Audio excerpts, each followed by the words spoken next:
Capítulo 8. Todos los días. ¿Sabían que la mayoría de edad en Japón es a los 20 años? Yo desde luego no lo sabía hasta que uno de ustedes me lo dijo. Fue muy amable de su parte. Sinceramente, el apoyo a esto ha sido, sinceramente, tan abrumadoramente positivo que yo, como introvertida, no lo entiendo. Son los mejores. Este capítulo es la primera parte de 2 del capítulo 8 original, que tenía unas 12.000 palabras. Iba a publicarlo completo, pero, sería un poco raro, ¿no? Con el resto de la historia, claro. Además, quería tiempo para revisar la segunda parte sin sentirme mal. Espera el capítulo 9 en unos días, 2 o 3 como máximo. Y dame tu opinión. Además, gracias a Eva Saiyajin por corregir algunas cosas. Una leyenda absoluta. Aunque lo mantuvo oculto de aquellos que podrían notarlo, Anastasia sintió que el tiempo se acercaba sigilosamente. Había pasado tiempo desde la última vez que vio a Vasco, uno de los últimos exorcistas de su generación, pero dudaba que ese hombre sufriera lo mismo que ella. En las pocas cartas que intercambiaban un par de veces al año, el hombre solía contarle lo cansado que estaba del conflicto interminable. Sin embargo, era evidente que era solo su mente la que le pasaba factura, ya que los rumores sobre el exterminador del mal de la iglesia seguían circulando de boca en boca. No le cabía duda de que aún estaba en muy buena forma y en plena forma para el combate, aunque quizá ya hubiera pasado su mejor momento, como inevitablemente les pasaba a todos. En cuanto a ella, habían pasado muchos años desde que dejó su puesto como exorcista, aunque a veces el tiempo parecía borroso cuando los recuerdos eran todo lo que tenía para contar. Además, nunca había estado al nivel de Estrada ni siquiera de Cristaldi, brillando más por su diligencia en el entrenamiento y la oración que por su talento, y esa escasa fuerza suya no era suficiente para llenar el vacío que cada día de servicio activo dejaba en su corazón. Estos hombres y mujeres que portaban la luz del Señor como armas eran necesarios para realizar la obra del Señor en la tierra, salvando a los hombres del mal, pero no era una tarea que ella misma tuviera que realizar, pues pronto descubrió que no podía soportarlo. Al final, tras una década de servicio diligente, Anastasia dejó esa vida atrás para servir al Señor de una manera diferente. Por supuesto, la diligencia seguía siendo parte de ella, algo que le había inculcado el entrenamiento, y se había cuidado de no decaer con la edad, aunque le parecía aceptable abandonar la esgrima. Y esa diligencia le había sido muy útil, pues la sola idea de tener que cuidar de la cantidad de niños que había cuidado a lo largo de los años con un cuerpo en conflicto consigo mismo por la edad la hacía estremecer de horror. Esa misma diligencia también le había dado un atisbo de esperanza de que podría ser capaz de tomar la cruz y el arma una vez más cuando su curiosa protegida, la pequeña Snowfall, fue atacada en esa fatídica noche. Esa esperanza había resultado ser arrogancia, y ella llevaría la marca de esa arrogancia con ella por el resto de su vida, por mucho tiempo que fuese, porque en 2 años tendría 90 años, y ninguna diligencia la mantendría alejada del alcance del cielo para siempre. Era una mujer que había pasado su mejor momento, que inevitablemente se encontraba en los últimos años de su vida y con una bestia encabritada a la que enfrentarse como su último desafío. El tiempo se le iba echando encima. Así que ella se había encargado de asegurarse de que Xetsu estuviera lo más preparado posible para la tarea que tenía por delante. Su entrenamiento fue duro, pero no despiadado, y aunque la tarea que le había encomendado era sin duda dura, era como si tuviera que serlo. Porque, a diferencia de ella, el pequeño Snowfall tenía en él una chispa que cantaba sobre un destino en la guerra, y la obra del Señor en la tierra debía realizarse. Así que, como lo amaba, lo armaría. En un mundo ideal, sería libre de continuar su vida sin que le molestaran las influencias del cielo y el infierno. Esta era la vida que ella habría deseado para él, la que merecía y la que debería haber podido vivir. Pero, al final, fue elegido por uno de los milagros de Dios. La suya fue una paz sacrificada por miles. Eso no lo hizo menos cruel, pero, como la existencia misma de los exorcistas, era un mal necesario. Y seguiría siendo un mal necesario hasta que se acabara con la existencia del mal y los hombres se liberaran de las astucias del diablo. Fukushima se mostró sorprendentemente comprensiva, aunque no era especialmente cercana al hombre. Él la conocía, por supuesto, pero no sería arrogante al decir que pocos empleados de la iglesia local la conocían. Curiosamente, su notoriedad provenía del mismo evento que la llevó a dimitir. Eso por sí solo debería haberles advertido a quienes aún hablaban de ello con asombro sobre la verdad tras la caída del telón, pero de esas cosas prefería no hablar más. En cualquier caso, el hombre había sido notablemente amable en su confesionario, hablando poco, pero con un tono comprensivo, mientras ella hablaba de los pecados que sentía que cargaba. No eran ciegos a la verdad. La iglesia, como cualquier otra casa hecha por y para los hombres, distaba mucho de ser perfecta. Ser ciegos a sus fallos era olvidar la sangrienta historia que la sustentaba, una historia que muchos aún no habían perdonado a su fe. Se encontrarían muy pocos exorcistas que negaran la maldad inherente a una vida de matanza, incluso si esa matanza fuera un acto de bien contra los malvados. Y fue a partir de ese reconocimiento de la maldad inherente que mantuvieron su bondad. Los que eran ciegos a ello, los que lo ignoraban, ambos coincidieron en que siempre caían en uno de dos nombres: tonto y peligroso. Fukushima también le había recomendado que le dijera a Shirou que apareciera de vez en cuando, pero no le pareció buena idea. Tal como estaban las cosas, la situación entre Anastasia y Samiya ya era bastante tensa, y presionar a Shirou para que asistiera a la iglesia, aunque solo fuera para hablar con Fukushima, probablemente sería la gota que colmaría el vaso. Incluso ahora, a veces encontraba a Samiya sumida en sus pensamientos mientras leía sobre temas como la emancipación y la adopción de menores, actividades que la joven no se esforzaba en absoluto por ocultarle. Una advertencia y una amenaza a la vez, y aunque sabía que tenía razón al hacer lo que hizo, Anastasia no podía decir que no se lo merecía. En cualquier caso, Fukushima había empezado a asistir a sus breves sesiones de entrenamiento de vez en cuando, llegando incluso a que practicaran en su dojo personal, mientras los representantes de la iglesia local se encargaban de construir uno donde se encontraba la capilla abandonada donde el pequeño Ksetsu practicaba con su Sacred Gear. Era, como solía ocurrir con la iglesia, tanto un acto de bondad como una advertencia velada para ella, que estuviera al tanto de los movimientos de su protegido. Había pasado un año desde que habían empezado a entrenar y unos meses desde que se había iniciado la construcción en el solar de la antigua capilla, y Anastasia aún no había dejado de sentirse un poco culpable cada vez que le quitaba el aire de los pulmones con demasiada fuerza. Por supuesto, eso no significaba que dejaría de hacerlo. Después de todo, la iglesia presionaba cada vez más a Snowfall para que se preparara. Con el tiempo, sus palabras no serían suficientes y lo someterían a prueba. Estaba claro. El tiempo se les echaba encima. Era solo cuestión de tiempo. Pasos en el silencio sepulcral de una mañana monótona. La tierra crujía bajo sus botas a intervalos irregulares. Paso, paso, paso. Los rayos de sol errantes que se asomaban entre las ramas de un árbol muerto eran fundamentales para iluminar el camino, ya que el camino al templo no estaba uniformemente iluminado al amanecer. No era una hora a la que muchos esperarían que un niño de su edad estuviera despierto, pero Shirou nunca fue un niño normal. Ah, bueno, niño ya no era del todo preciso. Después de todo, el chico llamado Ksetsu Shirou tenía ahora 14 años, y su vida había cambiado mucho desde sus tranquilos días de juventud inquieta. Para empezar, su rutina sin duda había cambiado mucho, aunque se podría discutir si ese cambio fue para bien o no. Supuso que le beneficiaba, y no es que Shirou no quisiera ser fuerte, pero aún así, se sentía un poco extraño dedicarse por completo a mejorar habilidades que valoraban, pero a instancias de la voluntad de otro. No era melancólico, pero tampoco mucho.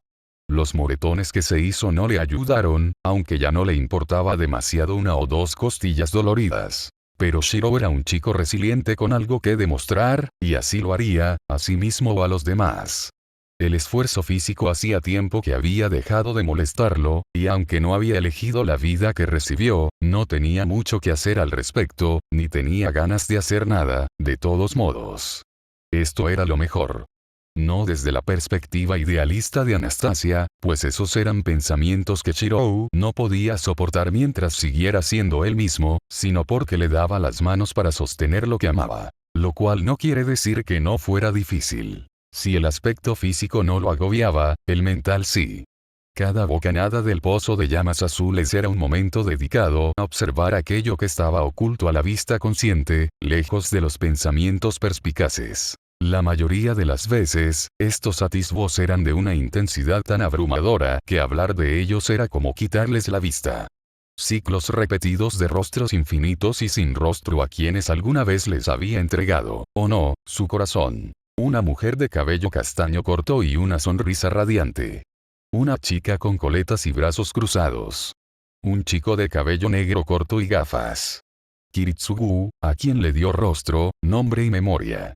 Iya, cuyo solo nombre le arrancaba gemidos de la garganta como monedas en el río Estigia. Y ella. La chica de sonrisa suave, con el cabello como un pétalo de lavanda. La chica quien le había dado algo querido. Parpadea como una llama moribunda en bucle, condenada a un eterno descenso hacia la nada que quizá nunca alcance su punto máximo. Incluso después de todo este tiempo, la chica de los cerezos en flor aún poseía sus preciados sueños. Y para sus noches. Sable. Emiya Shirou pronunció su nombre. No su nombre, sino un título. Un apodo. Una oración. ¿Había sido este el nombre que pronunció al abatirla y enterrarla? ¿Había sido este el nombre que ella le dio en aquella suave noche de luna? Enfocar. Y por eso Ksetsu no había abandonado el kid ni planeaba hacerlo jamás. No por la práctica, sino por la mentalidad. Una mentalidad que había dominado por completo en su momento, pero que ya no dominaba. Se le escapaba, como siempre, aunque sabía con certeza que alguna vez la había dominado. Una mentalidad de concentración. De vivir el momento, de concentrarse en el objetivo. Asibumi, Dosokuri, Yugamae. Los 3 primeros pasos. En el tiro con arco, los perfeccionó a fondo. En la vida. Bien. Al llegar al campo de Kid, Shirou miró agradecido el arco y las flechas cuidadosamente dispuestos junto a los asientos. El bhikkhu, nombre dado a un monje budista ordenado, se había acostumbrado a hacerle estos pequeños favores, y Shirou no creía poder estar más agradecido, sobre todo porque acostumbraba a venir al amanecer en lugar de a las 8 de la mañana, como antes, y conseguir equipo se convirtió en un obstáculo sin incomodar a los demás en el orfanato.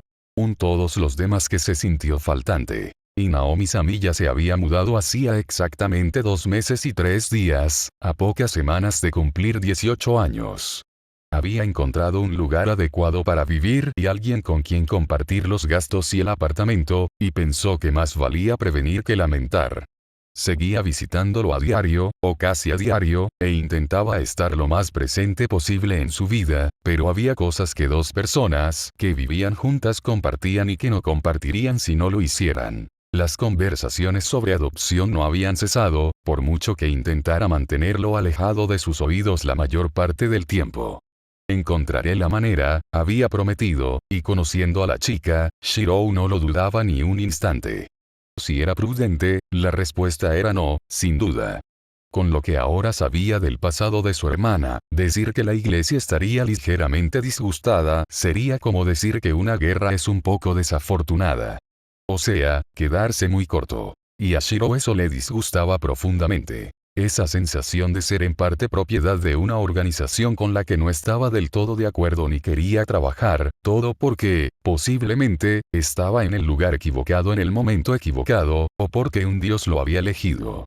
Era una libertad falsa e improvisada que te acosaba cuando menos te lo esperabas, y esa presión aumentaba al darte cuenta de que, a pesar de hablar tanto del bien contra el mal, les preocupaba mucho más la aniquilación del enemigo que proteger a los inocentes atrapados en el fuego cruzado. No, eso no servirá. Concentración. Sus ojos dorados se clavaron en el blanco frente a él, el mismo blanco al que había disparado la primera vez que tocó un arco hacía tantos años. Como entonces, el sol se encargó de bañarlo a él y a los alrededores con un suave y etéreo resplandor de miserable bondad, un resplandor que, si se concentraba, olía ligeramente a una tarde junto a un cerezo en flor. Apretó el pie, levantó el arma y tensó la cuerda y la flecha de un solo golpe. El objetivo estaba allí, inmóvil, sin verlo, y aún podía recordar con precisión dónde había disparado la flecha por primera vez, y recordaba el inconfundible sonido de su primera flecha. Aunque su puntería era certera, sus dedos temblaban ligeramente, y el olor a sangre lo asaltó como el fantasma de un recuerdo lejano. Si hubiera estado adecuadamente armado y entrenado, habría sido capaz de detener la tragedia que les sobrevino a todos. No. Enfocar. Respiró hondo para calmarse y calmó la mano y el corazón. 1, 2, 3. 1, 2, 3. Concentración. Su paso era decidido, su flecha apuntaba con precisión. Concentración. Y suelta. Con un golpe satisfactorio, la flecha impactó violentamente en el epicentro de su objetivo, destrozando la madera como si fuera mantequilla. Un par de ojos dorados se entrecerraron. Un golpe perfecto, reflexionó Shirou. Entonces, ¿por qué sintió que había fallado por completo? En otro lugar, una flor de cerezo caída se marchita. Rasengan. Chidori. ¡Oh! Exclamó Shirou con una suave exclamación de sorpresa al ver el violento choque de las dos figuras en la pantalla, e Issei se tomó un momento para sentirse orgulloso de su decisión de presentarle a Shirou a Naruto después de terminar Dragon Ball. Él mismo prefería este último, porque era mucho más emocionante, pero Shirou tenía pinta de disfrutar mucho más del discurso pseudo-filosófico de Naruto, y así fue. Su amigo pelirrojo, ¿qué onda con eso? De todos modos, se había sentido casi al instante cautivado por las suaves melodías de tristeza y pena, y Issei apenas recordaba cómo era tomarse esa canción en serio. Internet te hace eso, y Yodou se había dado una palmadita en la espalda para sí mismo. Puede que no consiga convertir a su amigo demasiado bueno en un pervertido, pero seguro que podría convertirlo en un otaku. O eso decían. Para ser sincero, era agradable tener algo que compartir con el otro chico. Muchas de sus conversaciones con Motoama y Matsuda trataban sobre temas menos aptos para todos, y aunque sin duda le encantaban, no era como si pudiera tenerlas con Kosetsu. Créanlo, lo había intentado. Mucho, y muchísimas veces. Había conseguido que el chico se sonrojara varias veces, pero, por desgracia, parece que las esperanzas de Issei de reescribir lo que Shirou había aprendido a creer estaban prácticamente desvanecidas. Una pena. Shirou podría haber sido el cuarto miembro perdido del trío pervertido. El caballero pervertido. Su presencia los haría aún más exitosos. Además, tal vez entonces podría presentarles a Motoama y Matsuda a Shirou. Ahora. No lo malinterpretes. No es que Shirou no fuera muy consciente de la perversión de Issei. Era un punto de discordia entre ellos, a pesar de que habían logrado hacerse buenos amigos. Issei era un pervertido, Shirou estaba un poco triste, y las cosas siguieron adelante. Eran amigos y disfrutaban de la compañía mutua, y eso era todo, o eso esperaba él. Pero, Issei no era un pervertido con Shirou como lo era con Motoama o Matsuda. Al fin y al cabo, eran personas distintas en situaciones distintas. Con los otros dos pervertidos, la situación se agravó. Y no es que Issei no supiera que para muchos estaba yendo demasiado lejos, pero nunca le había importado. No lo entendían. Y sin embargo, realmente no quería que Shirou pensara en él como lo hacía la gente de su escuela. Porque quizá Shirou pensaría que era demasiado o lo menospreciaría. Y quizá no debería importarle. Quizá debería estar orgulloso de apreciar lo que realmente merece ser apreciado, pero era diferente tener un amigo que realmente lo apreciaba a pesar de su perversión, y no por ello. Con Shirou, ser pervertido era solo parte de su personalidad, no la totalidad. Y, bueno, quizá fue una tontería, porque no es que no hablara de anime con Motoama, o de videojuegos con Matsuda, pero no. Ni hablar. Shirou fue quien se puso así de la nada, no él. Se dio una bofetada para salir de su bajón, con la vista fija en la pantalla, y ¡qué bien! Kakashi le está dando su dramático discurso a Sasuke. Si Shirou notó su extraño comportamiento, el chico fue demasiado amable como para señalárselo, lo cual, por supuesto, se agradeció mucho, ya que Issei Yodou no era precisamente conocido por su franqueza emocional.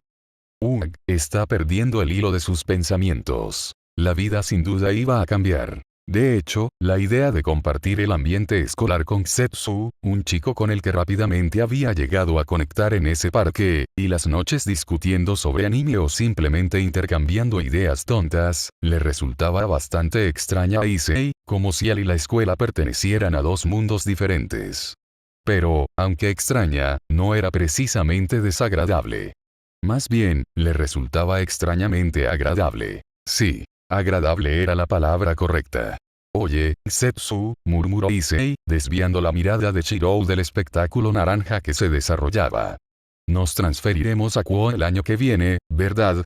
Shirou parpadeó ante eso, un gesto lento y propio de un búho que a Ryodou le pareció ligeramente divertido. Finalmente, el chico de ojos dorados arqueó una ceja levemente, en un gesto interrogativo silencioso. ¿Sí? Respondió el chico, con la cabeza ligeramente ladeada. ¿No habíamos hablado ya de esto? Estaremos en el mismo curso. Issei asintió, porque sí, lo habían hecho, pero, la idea de tener a Shirou y a los otros dos miembros del trío pervertido, que bien se llamaba, era extraña, como conectar dos partes desconectadas de tu vida a la vez. Tenía ganas de preguntar. De todas formas, no pensarás menos de mí, ¿verdad? Pero, vaya, eso sonaría de verdad patético.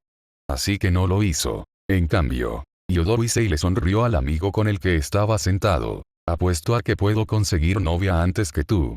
Incluso en nuestro primer mes. El suspiro cansado que escapó del chico fue como música para sus oídos, aunque sonara un poco mezquino. El chico detuvo el anime que estaban viendo para girarse y mirarlo con expresión seria, con el ceño ligeramente fruncido y una mirada completamente indiferente, lo que solo hizo que Ryodou sonriera aún más. En tus sims de citas, tal vez. Respondió Shirou. Con un puchero ligeramente ofendido, Issei refunfuñó algunas cosas en voz baja, luego se rió entre dientes, ofreciéndole el puño al chico de cabello castaño rojizo, y sonrió mientras el propio Shirou refunfuñaba, cruzando los brazos con una expresión que encontró un poco divertida. No somos Naruto y Sasuke, murmuró. Eso espero, pensó Issei, recordando algunas búsquedas desafortunadas en Google.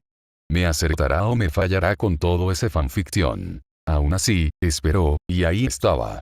Con una leve sonrisa, Setsu golpeó su puño contra el Issei, y el chico finalmente se sintió lo suficientemente relajado como para sentir con satisfacción, mientras ambos miraban de nuevo el televisor. Sí.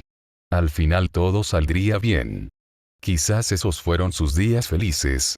Maldita sea, Setsu lo estaba afectando. Se guardaron un momento de silencio mientras observaban. Oye, tengo esta revista, comenzó Ryodou, con una sonrisa demasiado familiar creciendo en su rostro. No. Ja. Se está sonrojando. El atardecer en Kuo, reflexionó en silencio, era extrañamente hermoso. Y había viajado por todo el mundo. La reunión de miembros de su nobleza la había llevado a lugares muy diversos, y aún así, era el atardecer en este lugar que había establecido como su hogar lo que la traía a sueños de grandeza. Como el telón que se cierra en un teatro etéreo, ponía fin a las penas del día y permitía que la danza de sombras tras los pliegues de una tela imaginaria tomara un glorioso desenlace. Aún así, al observar el séquito de personalidades que había reunido, la chica no pudo evitar recordar el extraño grupo de individuos con los que se había reunido. Su caballo, siempre caballero, se sentaba con una postura perfecta junto a su torre, quien conservaba su habitual expresión neutral. A diferencia de ellos dos, su reina lucía una sonrisa amable y una taza de té humeante, señalando con la cabeza la mesa entre ellos, donde otra la esperaba. Con una sonrisa de agradecimiento, la chica tomó la taza y bebió un sorbo. Decir que era hermosa sería quedarse corto. Exótica ni siquiera se acercaba a describirla. Con largos mechones de pelo rojo vermellón que le llegaban hasta los muslos y un par de los ojos azules más brillantes que uno podría ver jamás.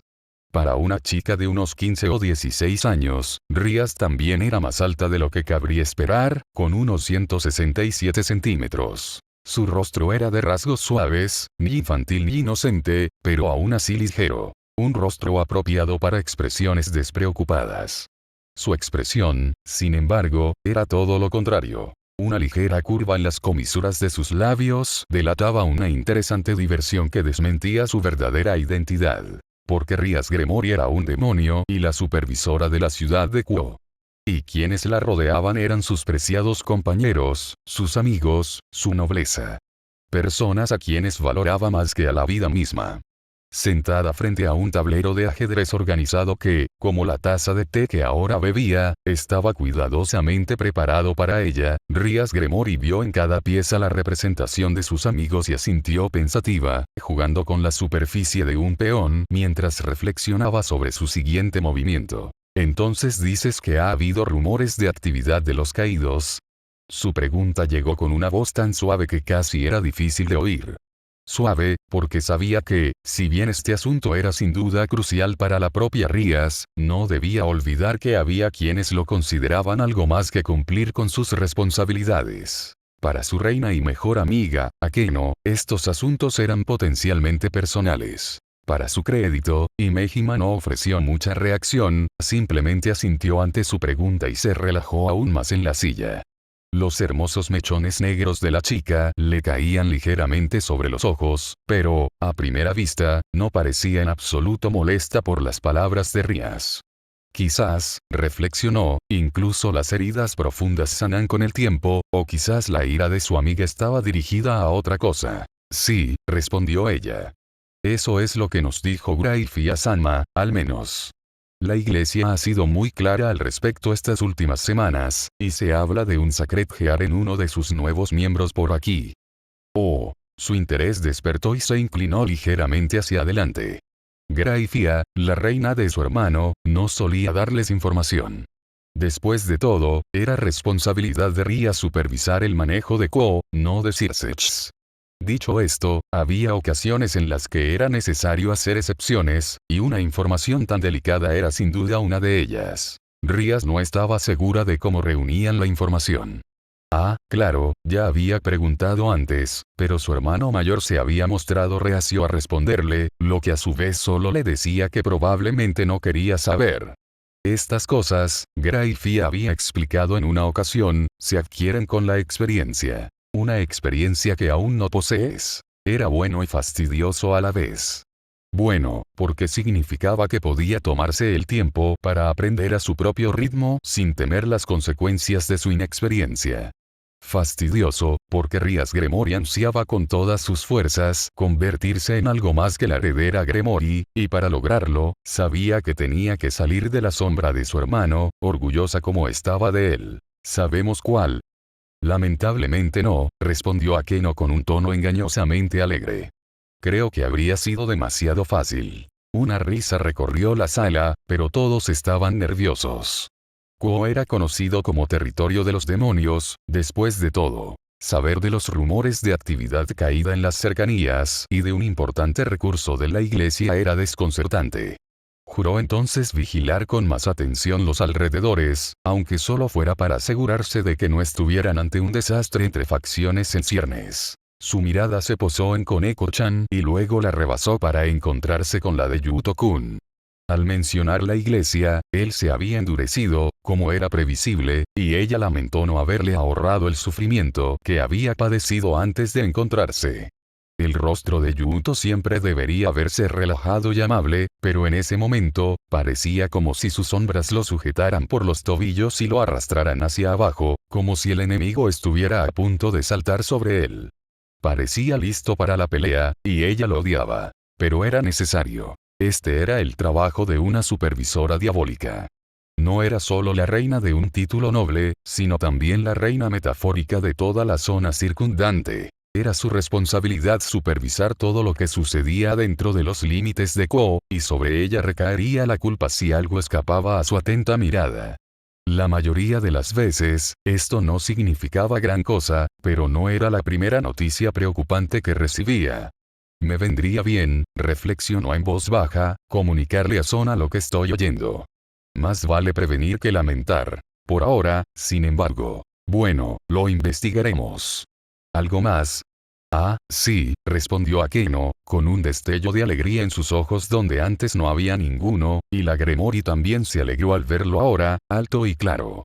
Pocas cosas en el mundo despreciaba más que la idea de que su mejor amiga se sintiera miserable. Aún así, Rías arqueó una ceja, moviendo distraídamente otra pieza en su partida de ajedrez contra sí misma mientras Akeno hablaba. Si no me equivoco, hay un extraviado cazando cerca. Sí. Ahora todos parecían más entusiasmados. Tenía sentido, por supuesto. Impedir que los vagabundos causaran estragos en la ciudad, casi siempre por la fuerza, era otra de sus muchas responsabilidades. Sin embargo, a diferencia de la anterior, esta era una que solían disfrutar, sobre todo por el entrenamiento que implicaba. Kiba, ella sabía, también disfrutaba especialmente de la idea de proteger a los inocentes de la ira de los vagabundos, un sentimiento que compartía y que le resultaba extrañamente ajeno. De todas formas, quizás esto les ayudaría a distraerse, concluyó. Bueno, supongo que entonces tendremos un perro callejero que cazar. Era de noche, y la luna solo servía para poner a Shirou más nervioso. Aunque las paredes de la habitación, que solía tener para sí solían ser una fuente de satisfacción, no le traían más que una silenciosa sensación de ansiedad creciente. Afuera, a pesar de la luz de la luna, estaba oscuro. La clase de oscuridad que solo servía para oprimir, la que esperaba el momento oportuno mientras ocultaba los peores miedos de un niño.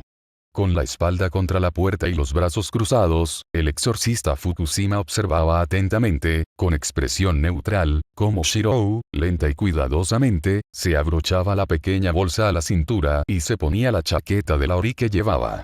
Finalmente, agarró la empuñadura dorada de la espada de luz que Fukushima había envuelto cuidadosamente en seda antes de entregársela. El sonido de una llama al encenderse, seguido de un ligero zumbido similar al de Star Wars. Habría sido divertido si no hubiera sentido que su corazón iba a estallar en 1000 pedazos y ahogarlo, pero así fue, la luz que proyectaba el arma al encenderla sin decir palabra lo incomodó. Es algo increíble, ¿verdad? Preguntó Hiroto Fukushima en voz baja, con un tono que Shirou habría encontrado comprensivo de no haberlo sabido. Recuerdo que me sentí a punto de desmayarme cuando conseguí mi primera arma y cacería. No es eso, quiso decir. No, más bien, quería gritar. Quería liberar todas las obscenidades melancólicas que se arremolinaban en su pecho como un vórtice de emociones indescriptibles, cuando Fukushima llamó a su puerta y le dijo a Anastasia que lo acompañaría en la casa de un demonio perdido. Quería gritar hasta que se le quebrara la garganta, hasta que sus palabras se suavizaran y sus ojos se sintieran demasiado secos para pensar en llorar. Quería gritar para alejar los recuerdos, pero el silencio, siempre vigilante, persistía mientras lo perseguían allí. Era una sensación fea y oscura, la que lo asaltaba, una mera sombra de la que sentía subir por su garganta como bilis cada vez que soñaba con la mujer de la espada negra. Unas miradas gemelas, como charcos de oro fundido, se posaron en el espejo fijado a la puerta y, en un silencio inquietante, contemplaron su propio reflejo. Un chico de piel pálida y ojos amarillos inquietantes le devolvió la mirada impasible, con una expresión entre neutral y de pánico. Su cabello, una maraña de mechones blancos y rojos, le enmarcaba el rostro apenas, colgando apenas unos milímetros sobre las cejas. Llevaba una chaqueta ori perfectamente blanca sobre una hakama tradicional de Kendoka negra, una elección que él mismo había hecho por capricho, como si estuviera rindiendo homenaje a alguien querido. ¿Estás orgullosa de mí? Quiso preguntarle. ¿Me ves? Pero la respuesta, susurrada por el viento, era clara con su extraña claridad. Ella tenía razón. Era un idiota. Pero si tuviera que adivinar. La respuesta tiene que ser no. Anastasia parecía alarmada, pero ni ella ni Fukushima encontraron la fuerza para decir nada, y por eso él estaba agradecido. Este era un momento importante, después de todo, por todo el bien que les traería. Una muestra lamentable de compasión, pero el chico llamado Snowfall descubrió que, ante la realidad de esta situación, no podía hacer más que gritar en un silencio sepulcral. Le había preguntado a Fukushima, pocos momentos después de hacer la declaración. ¿Qué pasa si digo que no? El hombre no respondió. Claro que no. Pero la expresión de su rostro, una expresión de alarmado descontento combinada con una profunda sensación de miedo y arrepentimiento, le heló la sangre. Ante la inevitabilidad de la situación, Shirou solo pudo asentir. Samiya probablemente estaba muy preocupada en ese momento. No, mejor dicho. Probablemente estaba entrando en pánico, ya que, según ella, una hermana mayor debía hacerlo. Esto es un suicidio, le dijo, o algo peor. Esto no es mucho mejor que venderle el alma a un demonio, y, en realidad, él la creyó por completo. Eran personas que buscaban controlarlo, blandirlo como él blandía esta espada de luz, apuntarlo a un enemigo desprevenido y decirle que matara. Lo estaban probando como si fuera un coche nuevo y genial que habían adquirido, para ver si valía la inversión. Y sin embargo, la idea de matar a un extraviado, de nuevo, su cerebro le recordó traicioneramente, le daba ganas de vomitar. Pero él era un héroe, y, cada vez que ese pensamiento lo asaltaba, recordaba lo que les habría pasado a sus seres queridos si hubiera decidido no luchar. Su mano se apretó alrededor de la empuñadura dorada con tanta fuerza que se le clavó en la piel. A su lado, tirado descuidadamente sobre la cama, la pantalla de su teléfono se iluminó. 43 mensajes sin leer de Samilla, hermana, y en la parte superior se leía Shirou. Con el corazón apesadumbrado, Zetsu apartó la vista de la pantalla, ignorando los ecos de un infierno furioso en sus oídos. Estoy listo, dijo Eniya Shirou, y Fukushima respondió con una sonrisa arrepentida. La temporada de caza, al parecer, había comenzado.